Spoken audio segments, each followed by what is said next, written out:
Counting की शुरुआत हुई। बड़ी खबर आपको बता दें कि मतगणना शुरू होने में कम वक्त बचा है। काउंटिंग सेंटर पर ऑफिसर्स अधिकारी पहुंच चुके हैं, आरओ पहुंच चुके हैं, पोलिंग एजेंट पहुंच चुके हैं और सारी तैयारियां कर ली गई हैं। 2 घंटे बाद मतगणना शुरू होगी।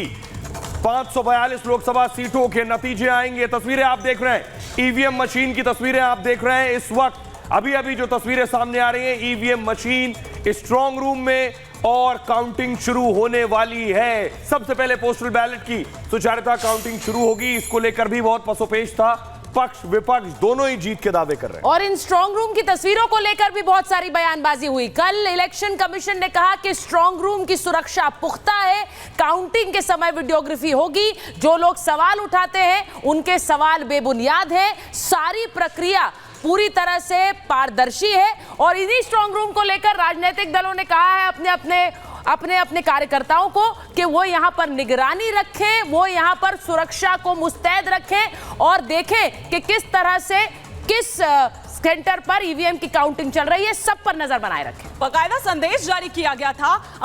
अगर विपक्ष के द्वारा INDIA गठबंधन के द्वारा हम कहें, अखिलेश यादव और राहुल गांधी ने यह संदेश जारी किया था। और जिस तरह से मेरी सहयोगी सुचरिता ने यहां पर कहा कि बाकायदा जो कार्यकर्ता हैं उनको यह कहा गया कि आप स्ट्रांग रूम पर अपनी नजर बनाए रखें। किस तरह से इस पर राजनीति रही, किस तरह से पहली बार सुचरिता हमने ये देखा कि चुनाव आयोग नतीजों से ठीक पहले आता है, उसको यह मजबूर होना पड़ा।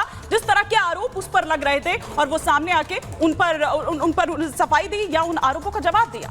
जी हां, तो आज 3 चीजों पर बड़ा फैसला होना है। पहला, प्रधानमंत्री नरेंद्र मोदी क्या हैट्रिक लगा रहे हैं। दूसरा, क्या पीएम मोदी 400 पार जा रहे हैं। और तीसरा, क्या इंडी की भी वापसी की कोई संभावना दूर दूर तक है, क्योंकि देश में 12 से ज्यादा एग्जिट पोल सब के सब सुचारुता पीएम मोदी की हैट्रिक का दावा कर रहे हैं। और आज बहुत से राजनीतिक करियर भी एक तरह से दांव पर हैं। क्या राहुल गांधी कांग्रेस के सीटों का आंकड़ा 44 से ऊपर ले जा पाएंगे, कितना गुना ले जा पाएंगे, या फिर वो आंकड़ा और कम हो जाएगा।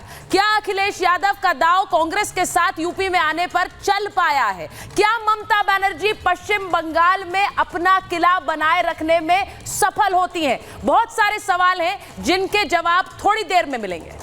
बिल्कुल, जिनके जवाब थोड़ी देर में मिलेंगे। वैसे एक आंकड़ा वो भी सामने आया था जिसमें कहा जा रहा था कि सिद्धू मूसेवाला का गाना आपने सुना है 295 क्या वाकई ऐसा कुछ देखने को मिलेगा, ये देखने वाली यहां पर बात होगी। क्योंकि जिस तरह से एग्जिट पोल पर यहां पर सवाल उठाए जा रहे थे, कुछ ही देर में वो भी साफ हो जाएगा, पिक्चर क्लियर यहां पर हो जाएगी। क्या वाकई एक बार फिर से जिस तरह से एग्जिट पोल बता रहे हैं मोदी सरकार वापसी कर रही है, हैट्रिक लगा रही है, या फिर जिस तरह से विपक्ष तुहेल कह रहा है कि इस बार सत्ता से उखाड़ फेंकना है मोदी सरकार को। और सबसे बड़ी कवरेज रिपब्लिक भारत पर आप देखेंगे, सबसे तेज और सटीक नतीजे। हमारे साथ 3 रिपोर्टर हमारे मौजूद हैं। लखनऊ से राघवेंद्र हमारे साथ हैं, सत्य विजय भोपाल से और अमरदीप हमारे साथ राजस्थान से जुड़ रहे हैं। सबसे पहले अमरदीप आपके पास आएंगे। अमरदीप, अगर आप काउंटिंग सेंटर पर मौजूद हैं, जरा जल्दी से तस्वीरें दिखाइए, लोगों को बेसब्री से इंतजार है, क्या तैयारियां चल रही हैं वहां।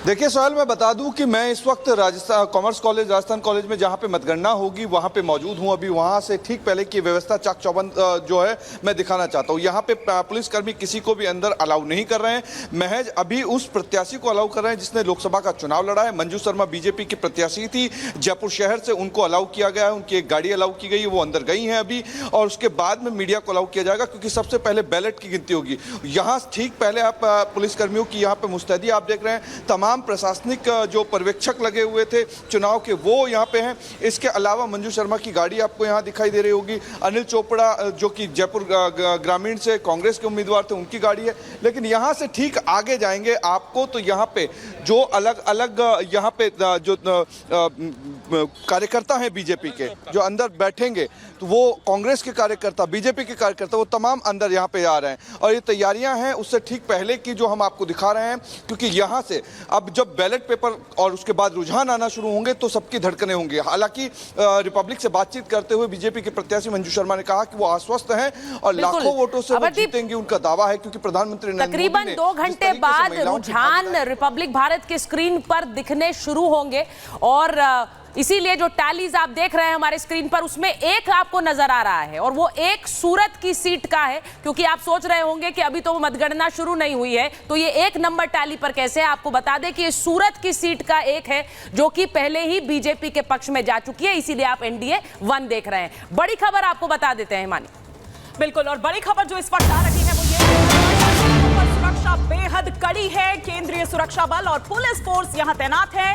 सभी दलों के जो काउंटिंग एजेंट्स हैं वो भी यहां पर मौजूद हैं। मतगणना की बाकायदा वीडियोग्राफी होगी। तो ये इस वक्त तस्वीरें भी कुछ देर बाद आपके टेलीविजन स्क्रीन पर होगी, वो मतगणना केंद्र जिस पर सुरक्षा एकदम पुख्ता की गई है। सुहेल, तो सभी दलों पर, सभी जगह पर, सभी काउंटिंग सेंटर पर चाक चौबंद सुरक्षा व्यवस्था है।